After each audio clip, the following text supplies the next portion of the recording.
ডোমকলের ডাক্তারদের নিয়ে আয়োজিত হলো এক বিশেষ আলোচনা সভার।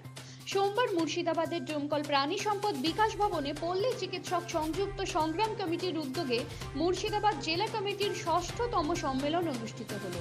মুর্শিদাবাদ জেলার সকল ব্লক, অঞ্চল এবং গ্রাম থেকে প্রায় ৪০০ জন ডাক্তার উপস্থিত হয়েছিলেন এই সম্মেলনে। শারীরিক দূরত্ব বজায় রেখে করোনা বিধি মেনে অনুষ্ঠিত হয়েছে এই সভাটি। এদিনের সম্মেলনে উপস্থিত ছিলেন ডোমকল পৌরসভার প্রশাসক জাফিকুল ইসলাম, ভাইস চেয়ারম্যান আলম খান সহ বিশিষ্টজনেরা। এদিন রাজ্য সরকারের জনপ্রতিনিধি পৌরপিতা জাফিকুল ইসলামের কাছে বেশ কয়েকটি দাবিও পেশ করা হয়। তাদের সম্পূর্ণ পাশে থাকার আশ্বাস দিয়েছেন পৌরপিতা। উপহার সামগ্রী, নতুন বছরের শুভেচ্ছা এবং বিভিন্ন কর্মসূচির মধ্যে দিয়ে কমিটির সম্পাদক আশরাফুল ইসলাম এই সম্মেলনটি শেষ করেন। Ali Hossain report, JS news.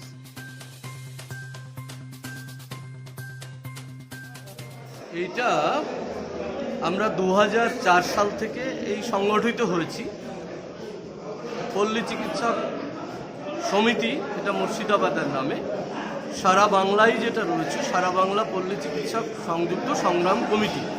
আমরা একই ছায়াতলে সারা বাংলাব্যাপী আমাদের মৌলিক যে সমস্যাগুলো রয়েছে, মৌলিক যে চাহিদা, আমরা কেন, কিসের জন্য, কি দরকার, এই পার্টে টোটাল বিষয়টা আমরা আলোচিত হই এবং রাখি জেলা এবং রাজ্য স্তরে এবং ব্লক স্তরে, অঞ্চলে, সমস্ত জায়গাতে। এবং এই নামই আমরা 2004-এ এটা শুরু করেছিলাম মাত্র 11 জন নিয়ে, অথচ আজকে আমাদের 2000-এর কাছে এই জেলাতেই সদস্য এবং তাদেরকে সংগঠিত করে এবার আমাদের এটা 6ষ্ঠ সম্মেলন হচ্ছে। এর আগে আমরা 5টা সম্মেলন পার করেছি মুর্শিদাবাদে এবং বহরমপুরে 2টো না 3টে যাই হোক হয়েছে, দমকলে হয়েছে। বিভিন্ন জায়গাতে আমরা ওই 3 বছর অন্তর এই সম্মেলনটা করি এবং সেখানে আমাদের নিজস্ব তহবিল থেকে ছেলেরা নিজে এখানে যা খরচপাতি হয় সেটার উপরে একটা অর্থ প্রদান করে এবং সেটা নিয়ে অনেকে আমাদেরকে ডোনেশনও করে স্বেচ্ছায়। সেটুকু নিয়ে একটা ফান্ডিং আছে, আমাদের নিজস্ব একটা যৌথ অ্যাকাউন্ট রয়েছে।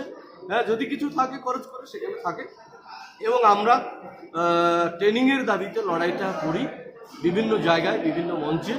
বিভিন্ন হেলথের যারা কর্মকর্তা আছে তাদেরকে আমরা যোগ করেছি, এলাকার বুদ্ধিজীবী, সাহিত্যিক, শিক্ষক, কলেজের প্রফেসর, কলেজের ডাক্তার প্রফেসর, অন্যান্য যারা আছে তাদেরকে উপদেষ্টায় রেখে আমরা আমাদের এই সংগ্রামটা চালিয়ে যাচ্ছি।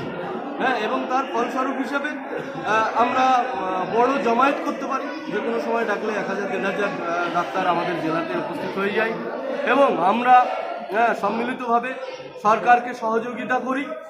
সরকারের যে কোনো পালস পোলিও থেকে এই যে করোনার মতন ভয়ানক যে ভাইরাস আজকে আক্রান্ত হয়েছে, সমস্ত হাসপাতাল, ডাক্তার নিজেরা কেউ যে যেমন ছুটি নিয়ে, কেউ দূরত্ব বজায় রেখে, কেউ হাসপাতালে রুগী জ্বরের দেখলই না, অথচ আমরা নির্দ্বিধায় আমরা জেলা কমিটির পক্ষ থেকে ইনস্ট্রাকশন দিলাম দূরত্ব বজায় রেখে মাস্ক পরে যেমনভাবে বৃষ্টি বাদলের দিনে আমরা লড়াইটা চালাই মানুষের পরিষেবা দেওয়ার জন্য, ওই রকম যুদ্ধকালীন গুরুত্ব দিয়ে আমরা পরিষেবা দিব এবং আমরা কোনোভাবেই তাতে মৃত্যু হবে।